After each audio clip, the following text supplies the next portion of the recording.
গর্ভের বাচ্চা সুন্দর হওয়ার জন্য এই বিশেষ আমলটি যদি 7 বার করে নিয়মিত পড়তে পারেন, আল্লাহ পাক আপনার সন্তানকে অধিক সুন্দর করে পৃথিবীতে পাঠাবেন ইনশাআল্লাহুল আজিজ। সন্তান আমরা সকলেই চাই যে সন্তান সুন্দর হোক, হৃষ্টপুষ্ট হোক, তার চেহারার মধ্যে নূর চমকাক, সে অধিক সৌন্দর্য হোক, এটা আমরা সকলেই চাই।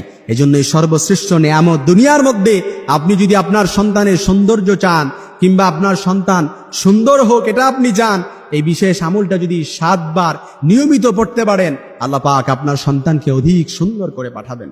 সন্তান এটা দুনিয়াতে সবচাইতে সৌন্দর্য। তবে আমলটা কিভাবে করবেন আমি বলে দিচ্ছি। নিয়মিত 7 বার করে পড়বেন আল্লাহুম্মা জাম্মিলাহু ইয়া নূর। এই দোয়াটা একেবারে সংক্ষিপ্ত দোয়া, আমি আবারও বলে দিচ্ছি। আপনারা ইনশাআল্লাহ এই দোয়াটি 7 বার করে নিয়মিত পড়বেন আল্লাহুম্মা জাম্মিলাহু ইয়া নূর, আল্লাহুম্মা জাম্মিলাহু ইয়া নূর। কিভাবে পড়বেন? এই দোয়াটা পড়ে 2 হাতের তালু একসাথে করবেন। একসাথে করে আপনি যখন ফু দিবেন, হাতের তালুতে ফু দেওয়ার পরে 7 বার পড়বেন, 7 বারই ফু দিবেন, কিংবা 7 বার পরে একবারও ফু দিতে পারেন। পড়ার পর হাতের তালুতে ফু দিয়ে আপনি আপনার এই পেটের মধ্যে মাসিহা করবেন।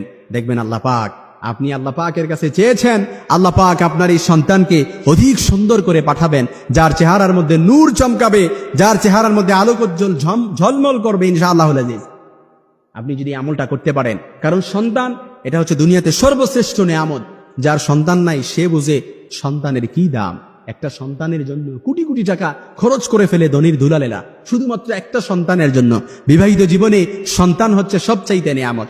একটা সংসারের মধ্যে যদি একটা সন্তান হয়, তাহলে পুরো সংসারটাই যেন আলোকোজ্জ্বল, একেবারে ঝলমল করে পুরো সংসারের মধ্যে আনন্দের হিল্লোল বয়ে ওঠে। শুধুমাত্র একটা সন্তান। বিবাহিত জীবনে আপনি একটা সন্তান নাই, আপনি দেখেন তখন কত যে আপনার অশান্তি লাগে, কত অশান্তি লাগে। যদি একটা সন্তান থাকে তাহলে এটাই সবচাইতে সৌন্দর্য বৃদ্ধি করে।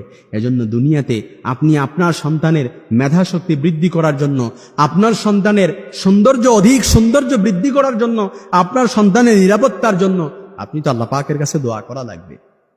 সন্তান আপনার, কিন্তু এই সন্তানের মেধা শক্তি বৃদ্ধি করা, এই সন্তানের সৌন্দর্য বৃদ্ধি করা, এই সন্তানের ইন্টেলেকচুয়াল মেধা বৃদ্ধি করা, ইন্টেলিজেন্স মেধা বৃদ্ধি করা, সাদা না কালো, উচ্চতা কতটুকু, এই সব কিছু আল্লাহ পাকের দায়িত্ব। এই সব কিছু আল্লাহ পাক দেয়। এজন্য আল্লাহ পাকের কাছে চেয়ে নিতে হয়, আল্লাহ পাকের কাছে চেয়ে নিতে হয়।